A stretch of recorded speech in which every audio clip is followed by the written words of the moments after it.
یہاں پیر کا حق بنتا ہے کہ وہ خمس لے۔ اگر کوئی اپنے خمس کا تقاضا کرتا ہے تو وہ نہ صرف جھوٹا ہے بلکہ مکار ہے، ایسے بندے کو مال یہ خمس دینا حرام ہے۔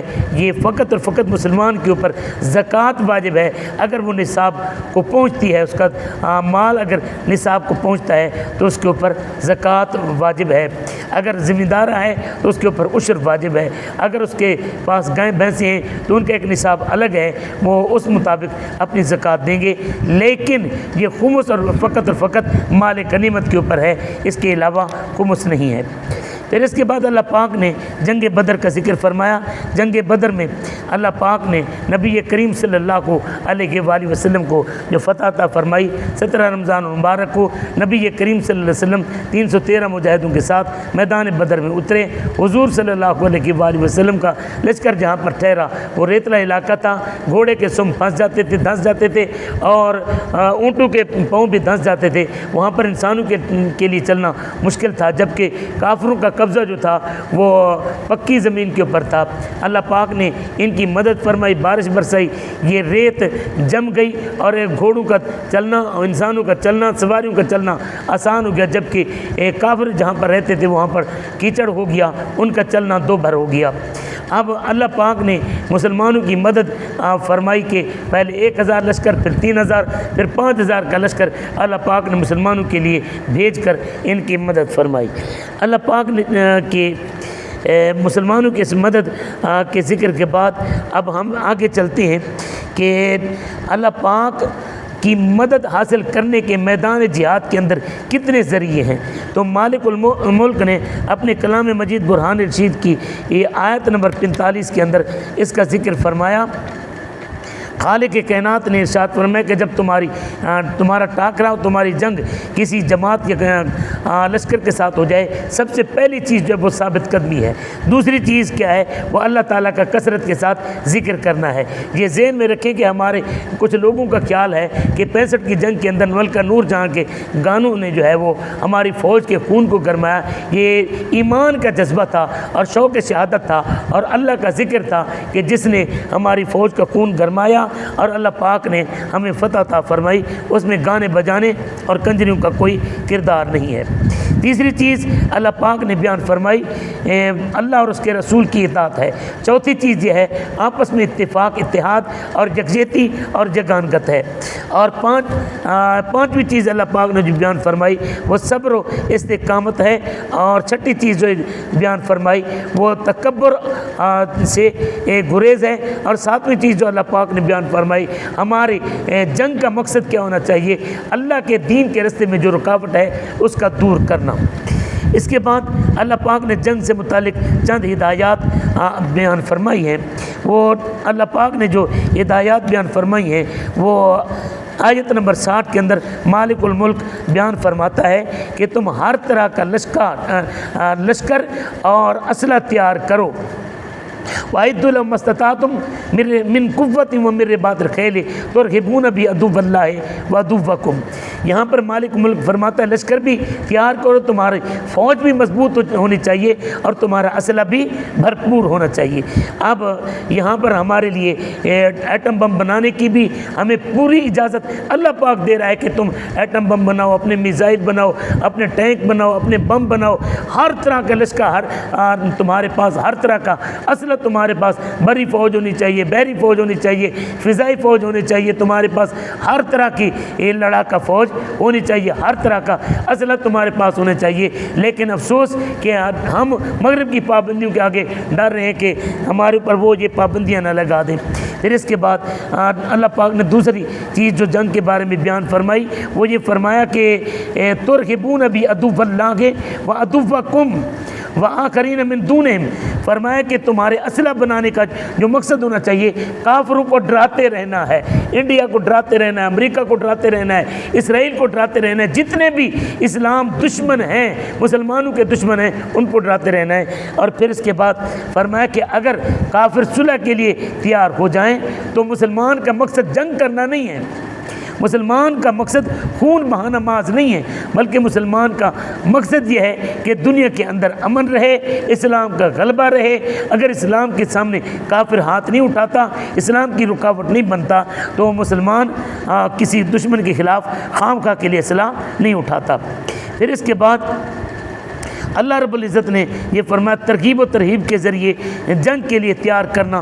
یہ آیت نمبر 65 اور 66 کے بعد کے اندر اللہ پاک نے فرمایا کہ اپنی قوم کو، اپنی فوج کو واعظ کے ذریعے، ترغیب کے ذریعے، ترہیب کے ذریعے جہاد کے لیے تیار کرتے رہنا ہے۔ اگر تمہاری قوم جہاد کے جذبے کے ساتھ معمور ہو گئی تو تمہارے 200 کے اوپر غالب ہو جائیں گے، اور تمہارے 100 جو ہیں وہ 1000 کے اوپر غالب ہو جائیں گے۔ اللہ پاک نے ہمیں یہ وعدہ فرمایا کہ تم یہ ذہن میں رکھ لو کہ شہادت مطلوب و مقصود مومن، نہ مال غنیمت نہ کشور کشائی۔ جب تمہارا مقصد یہ ہو جائے گا تو پھر اللہ پاک تمہاری مدد بھی فرمائے گا اور تم کفار کے اوپر غالب بھی آ جاؤ گے۔ پھر اس کے بعد اللہ رب العزت نے اپنے کلام مجید برہان رشید کے اندر جناب سیدنا صدیق اکبر رضی اللہ تعالی عنہ، جناب سیدنا فاروق اعظم رضی اللہ تعالیٰ عنہ کی شان بیان فرمائی۔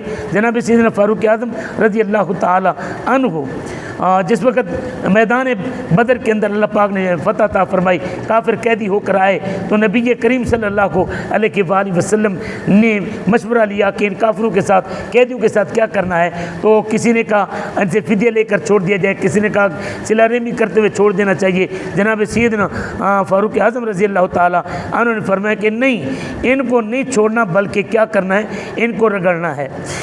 اب جناب سیدنا صدیق اکبر جناب سیدنا فاروق اعظم رضی اللہ تعالیٰ عنہ کا مشورہ، لیکن نبی کریم صلی اللہ علیہ وسلم نے باقیوں کے مشورے کے مطابق کثرت کے رائے کے ساتھ فدیہ لے کر ان کو رہا کیا۔ اللہ پاک نے جناب سیدنا فاروق اعظم کی رائے کے تائید کرتے ہوئے آیت نمبر 68 یہ اتاری، فرمایا کہ اگر یہ اللہ پاک کی تقدیر یہ نہ ہوتی کہ انہوں نے کچھ عرصہ زندہ رہنا ہے تو تم پھر یہ فیصلہ نہ کر پاتے۔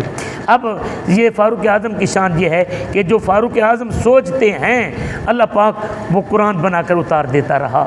اب دیکھیں حضرت سیدنا فاروق اعظم رضی اللہ تعالیٰ عنہ نے مقام ابراہیم کے بارے میں یہ خیال فرمایا کہ ہمیں مقام ابراہیم کو نماز کی جگہ بنانا چاہیے۔ اللہ پاک نے فرمایا واتخذوا من مقام ابراہیم مصلی۔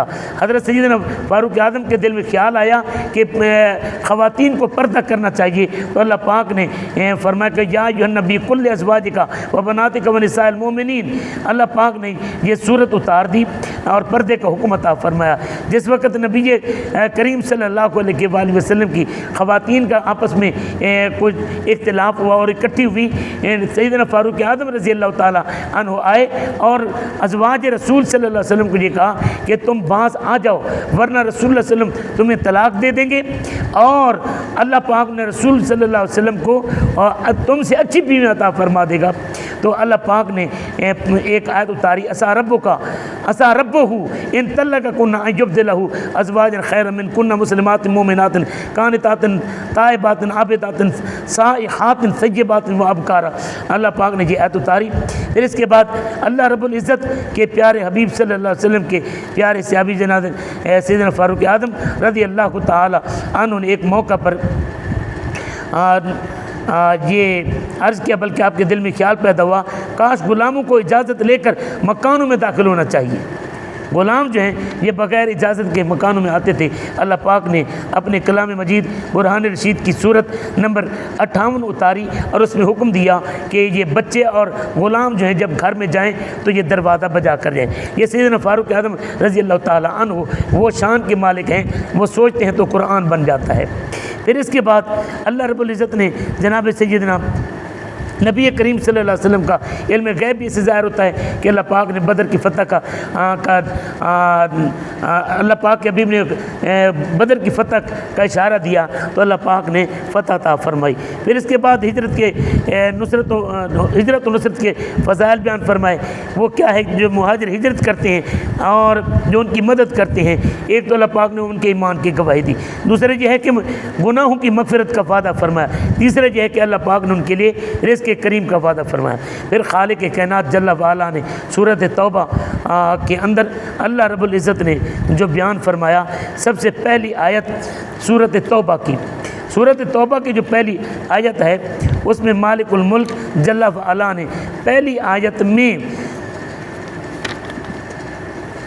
کافروں سے برات کا ذکر فرمایا۔ اس کا شان نزول یہ جناب سیدنا صدیق اکبر کو میرے نبی نے امیر حج بنا کر بھیجا، پیچھے سیدنا علی المرتضیٰ رضی اللہ تعالی عنہ کو میرے پاک نبی صلی اللہ علیہ وسلم نے بھیجا کہ جاؤ اور جا کر اللہ پاک نے صورت برات اتاری تھی، یہ جاؤ اور جناب سیدنا صدیق اکبر کی موجودگی میں کافروں سے برات کا اعلان کر کے آؤ۔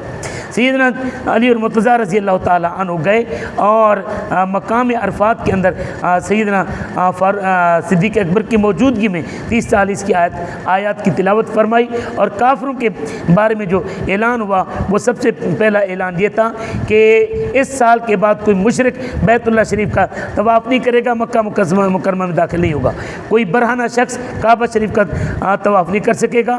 اور پھر تیسرا اعلان یہ تھا کہ جنت میں مومن داخل ہوگا، کافر داخل نہیں ہوگا۔ اور چوتھا اعلان یہ تھا کہ نبی کریم صلی اللہ علیہ وسلم کا جن لوگوں کے ساتھ معاہدہ ہے وہ معاہدے کی مدت پوری ہوگی، اس کے بعد یا تو مسلمان ہوں گے یا پھر ان کے خلاف اعلان جنگ ہوگا، اور جن کے ساتھ معاہدہ نہیں ہے ان کے بارے میں 4 مہینے کی مہلت دی کہ 4 مہینے کے اندر اندر وہ فیصلہ کر لیں، یا اسلام قبول کر لیں یا مرنے کے لیے تیار ہو جائیں یا علاقہ بدر ہو جائیں۔ تو کافر وہاں پر جو مشرک کھڑے تھے انہوں نے کہا جی ہمیں یہ فیصلہ قبول نہیں ہے، ہم تمہارے نبی کے خلاف اعلان جنگ کرتے ہیں۔ تو چونکہ 4 مہینے کا حکم تھا تو 4 مہینے کی مہلت دے کر یہ کہا گیا کہ اب پھر مرنے کے لیے تم تیار ہو جاؤ۔ اس سے یہ بھی یہاں پر میں کہنا چاہوں گا کہ جناب سیدنا علی المرتضیٰ رضی اللہ تعالیٰ عنہ کے حوالے سے کچھ لوگ کہتے ہیں کہ جناب سیدنا علی المرتضیٰ کو نبی کریم صلی اللہ علیہ وسلم نے سیدنا صدیق اکبر کی جگہ امیر بنا کر بھیجا، امیر بنا کر نہیں بھیجا بلکہ جناب سیدنا علی المرتضیٰ رضی اللہ تعالیٰ عنہ گئے، حضرت صدیق اکبر یہ کہنے لگے اگر نبی کریم صلی اللہ علیہ وسلم نے آپ کو امیر بنا کر بھیجا ہے تو آپ امیر بن جائیں، میں آپ کا مقتدی بنتا ہوں۔ لیکن علی المرتضیٰ نے وہاں پر فرمایا کہ نہیں، میرے نبی نے مجھے امیر بنا کر نہیں بھیجا، فقط یہ پیغام اور اعلان کرنے کے لیے بھیجا ہے۔ وہاں پر جناب علی المرتضیٰ نے حج بھی صدیق اکبر کی امارت میں کیا، نمازیں بھی صدیق اکبر رضی اللہ تعالیٰ عنہ کی امامت میں پڑھی، اور وہ سارا سلسلہ صدیق اکبر کی سیادت اور قیادت میں ہوا۔ تو اس سے جناب سیدنا صدیق اکبر کی فضیلت ظاہر ہوتی ہے۔ اس کے بعد اللہ رب العزت نے آیت نمبر 17 کے اندر یہ بیان فرمایا کہ مسجدیں آباد کرنا یہ مومنوں کا کام ہے، یہ کافروں کا کام نہیں ہے۔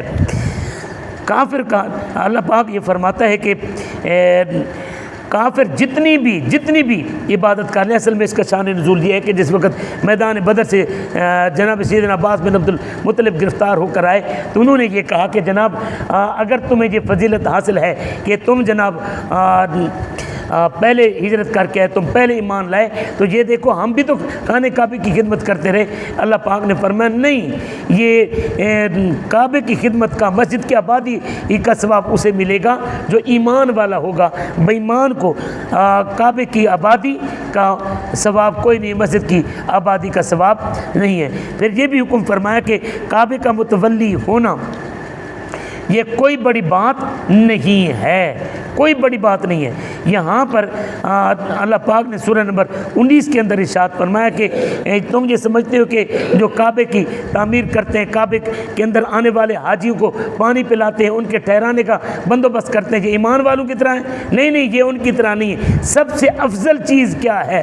وہ اللہ پر ایمان لانا، آخرت پر ایمان لانا اور اللہ کے راستے پر جہاد کرنا۔ یہاں پر میں اشارہ کرنا چاہوں گا کہ سعودی حکومت اس وقت ٹوٹلی طور پر مسلمانوں کے جہاد کے حق میں نہیں ہے، بلکہ انہوں نے پچھلے دنوں شہزادہ سعود الفیصل گئے فلسطین کے دورے پر، تو فلسطین کے چھوٹے چھوٹے بچے ان کے اوپر تھوک رہے ہیں۔ وجہ اس کی کیا ہے کہ انہوں نے آج تک ایک بھی بیان فلسطین کے یتیم غریب مجاہدوں کے حق میں، یتیم بچوں کے حق میں، بے افغان کے حق میں اور وہاں کے مظلوموں کے حق میں نہیں دیا، بلکہ ان کی ہمیشہ ہمدردیاں اسرائیل کے ساتھ رہی ہیں، بلکہ آج کل وہ کوشش کر رہے ہیں کہ اسرائیل کے ساتھ ہماری صلح ہو جائے۔ پھر اس کے بعد اللہ رب العزت نے اللہ رب العزت نے رسول اللہ صلی اللہ علیہ وسلم کی محبت کا ذکر فرمایا، اپنی محبت کا ذکر فرمایا۔ آیت نمبر 24 کے اندر اللہ پاک فرماتا ہے اگر تمہیں اپنے ماں باپ، اپنے بچے، اپنے بہن بھائی اور اپنی بیویاں، اگر اپنے خاندان، تمہارا مال تجارت اور تمہارے یہ محل بلڈنگیں عمارتیں اگر تمہیں اللہ اور اس کے رسول صلی اللہ علیہ وسلم سے پیارے ہیں تو عذاب کے لیے پھر تم تیار ہو جاؤ، انتظار کرو، اللہ پاک کا عذاب آنے والا ہے۔ اس سے پتہ یہ چلتا ہے کہ جب رسول اللہ صلی اللہ علیہ وسلم کے دین کے اوپر حملہ ہو تو ہمیں ہر طرح کی قربانی کے لیے تیار رہنا چاہیے۔ جو بندہ پیچھے ہٹے گا، کوئی قوم اگر من حیث القوم پیچھے ہٹتی ہے تو اللہ پاک ان کے اوپر اپنا عذاب مسلط کر دیتا ہے۔ تو یہاں پر ہمیں اپنے مال، جان، عزت، ہر چیز رسول اللہ صلی اللہ علیہ وسلم کے نام پر قربان کرتے رہنا چاہیے اور قربان کرنے کے لیے تیار رہنا چاہیے۔ حتیٰ کہ ہماری ایک چھوٹی سی ووٹ کی پرچی بھی اگر رسول اللہ کے دین کے کام آ سکتی ہے تو ہمیں پیچھے نہیں ہٹنا چاہیے، کیونکہ یہ ایک بیعت ہے۔ اگر ہم نے یہ دیکھا میری فلاں پارٹی، میری فلاں پارٹی، میری فلاں پارٹی، تو قیامت والے دن تو پارٹی فقط رسول اللہ کی چلے گی یا کفر کی پارٹی ہوگی۔ اگر آج ہم نے رسول اللہ کی پارٹی کو چھوڑ دیا اور آج ہم فلاں صاحب فلاں صاحب فلاں صاحب فلاں صاحب کے پیچھے لگ گئے، شخصیت کو دیکھا یا اپنی ذاتیات کو دیکھا یا برادری کو دیکھا یا زبان کو دیکھا یا رنگ اور نسل کو دیکھا تو رسول اللہ صلی اللہ علیہ وسلم کو ہم منہ دکھانے کے قابل نہیں ہے۔ ہمارے ملک کا مقدر اور ہمارے ملک کی ضرورت فقط اور فقط نظام مصطفیٰ ہے اور دین اسلام ہے۔ جو پارٹی رسول اللہ کے دین کے نظام کو لانے کی ہمیں دعوت دیتی ہے اور رسول اللہ صلی اللہ علیہ وسلم کے دین کی دعوت دیتی ہے، ہمیں اس کا ساتھ دینا چاہیے۔ آخر میں اللہ رب العزت نے منافقوں کی نشانیاں بیان کرتے ہوئے فرمایا کہ منافق دھوکے باز ہوتے ہیں، منافق جبکہ مومن دھوکہ باز نہیں ہوتا۔ فرق کیا اللہ پاک نے یہ بیان فرمایا کہ منافق جو ہوتا ہے وہ خوش آمدی ہوتا ہے، مومن خوش آمدی نہیں ہوتا، حق گو ہوتا ہے۔ منافق جو ہوتا ہے وہ ہمیشہ جھوٹ بولتا ہے، مومن جھوٹ نہیں بولتا۔ منافق قسمیں اٹھاتا ہے، مومن جھوٹی قسمیں نہیں اٹھاتا۔ منافق جو ہوتا ہے وہ لالچی ہوتا ہے اور مومن وہ لالچی نہیں ہوتا۔ منافق موت سے ڈرتا ہے جبکہ مومن ہمیشہ موت کی تلاش میں رہتا ہے۔ اس میں اللہ رب العزت سے دعا کرتے ہیں مالک الملک ہمیں حق اور سچ کا رستہ نصیب فرمائے۔ وما علیہ الا البلاغ المبین۔